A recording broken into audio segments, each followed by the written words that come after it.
The wages of sin is death. We should be grieved that people who brag about their sin, without Christ, they're going to hell, and they're high-fiving and they're rejoicing in their sin. Love doesn't do that. When I first came here to Brandon, I was coaching a high school basketball team in a Christian school.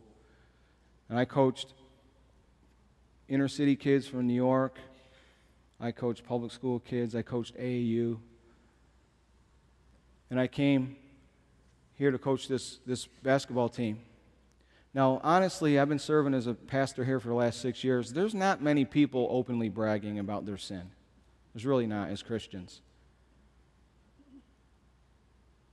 But as I begin to spend time with a lot of these high school kids and these Christian kids, I said to them after one practice, I saw how they were treating each other and making fun of each other. I said, you know what? You know the difference between you guys and the public school kids that I coached? The public school kids were doing all this stuff, going to parties and making out and hooking up with girls, and they're bragging about it in the locker room. You guys are doing all the same stuff, praying to God no one finds out. Now, as Christians, we don't openly brag about our sin, but so how do we delight in evil? If we're not out there boasting, how do we delight in evil? How do we delight in our sin? You got some notes there in your bulletins. I just kind of left you a blank sheet there. Whatever the Holy Spirit speaks to you this morning, just jot it down. But one of the ways we delight in evil is through gossip. Gossip defined is idle talk or rumor, especially about the personal or private affairs of others. Speaking negatively about people, even if retelling true facts, is sinful, as it demeans the dignity of man, both the speaker and the subject of the gossip. When we gossip, we delight in evil. How many? We love to hear gossip. We love to hear the story about this person. We love to hear the story about that person. We love to go tell that little secret. Hey, guess what? Love doesn't do that, church. Love doesn't gossip. And if we're going to love, we have to learn not to gossip. It's so easy to do. It's so easy to just be at lunch with somebody and get in a conversation and someone's name comes up and, oh, did you know? Or have you heard? That's how we delight in evil, through gossip. But if we're real spiritual, we'll hide that gossip in a prayer request. Hey, I need you to pray for so-and-so. He's up to his eyeballs in pornography. Hey, I need you to pray for this couple. I hear they're really not doing well. You know, she left him. He was doing something at work. We need to really pray for them. Church, that's garbage. Don't get caught up in the gossip. That's not love.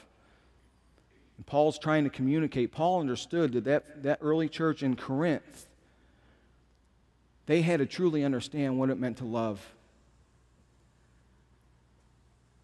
And he tried to communicate to them what love is. It's all these things. It doesn't gossip. Proverbs 16:28 says, a perverse man stirs up dissension, and a gossip separates close friends. I've seen gossip tear apart relationships. How come you guys aren't talking? You know what she said about me? I'm not talking to her again. And this happens in the church. And if we're going to reflect the love and the life of Christ, if we're claiming to be Christians and we're at church and we're talking about people and we're putting people down, you know, sometimes the Christian army is the only army I know that shoots their wounded.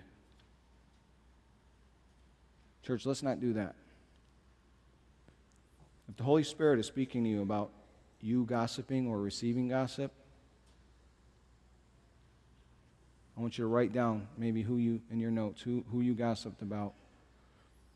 Let's be strong. If someone comes to us, say, you know what, I refuse to have this conversation. Our words do one of two things. They either build up or they tear down. And the only thing I'm going to speak is something that builds up. Something that builds up.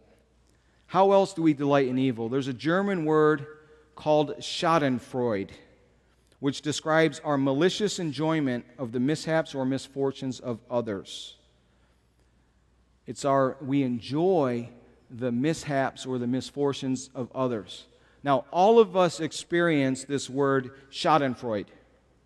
Okay, let's take sports, for example. All right, we love it when the guy misses the free throw to win the game. When your favorite team is about to lose, or how about the field goal kicker that misses it, right? Florida State, wide right. Florida State, wide left. Yes, he missed. We enjoy it. We love it. How about being out there golfing? I don't know. I'm guilty of this. I'm out there with some of my best friends golfing, and in my mind I'm thinking, hit it in the woods. Hit it in the woods. I love it when they hit it in the woods. They're standing over a putt. I'm like, miss it, miss it, miss it. Yeah. Secretly I'm going, yeah, bogey. Well, why would I want someone I love to do bad? There's that competitiveness in us that we want them to fail. Or at least compared to us. They don't have to fail that bad. Right? Just not as good as me. How else do we really enjoy this? How about the slapstick comedy? We love it when someone gets poked in the eye. Three Stooges, Tom and Jerry, the anvil falls on their head. We laugh. Roadrunner, America's Home Videos. Last night at Saturday service, I preached this, and someone goes, Chris, you know what spoke to me? I love watching The World's Dumbest Criminals. You know, and I get a big kick out of these knuckleheads. These knuckleheads are going to hell. These knuckleheads are lost and undone. They don't need our giggles. They're not there for our enjoyment. But don't we secretly, right? We all experience this. How about scandals in the news? We love a scandal. We love to read about the Britney Spears or this one or that one that's all messed up. We buy those People magazines and we want to read about the scandals. Or how about when the preacher of that mega church falls? Oh, did you hear? We'd like to go gossip. Did you hear about so and so? Wow. We secretly take pleasure in the misfortunes of others. How about we're delighted when our enemies suffer? When Saddam Hussein was caught and hanged, he got his. We delight in that. How about the person that hurt you? When something bad happens to them, we kind of in our hearts, they had it coming. You see how easily, church, we could delight in evil? Love doesn't do that. No matter how the punishment fits the crime, we should never take joy in executions or incarcerations. It always amazed me how that person on TV or that person you read about that says, I forgive the person that took my son's life. Wow. That's love. They made a choice. They weren't going to delight in that person's suffering and mishaps.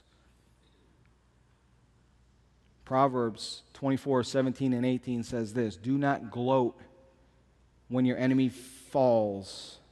When he stumbles, do not let your heart rejoice, or the Lord will see and disapprove and turn his wrath away from him. See, church, when we gloat, when we rejoice when our enemy falls, God sees it, and it says what? He disapproves. Love does not delight in evil.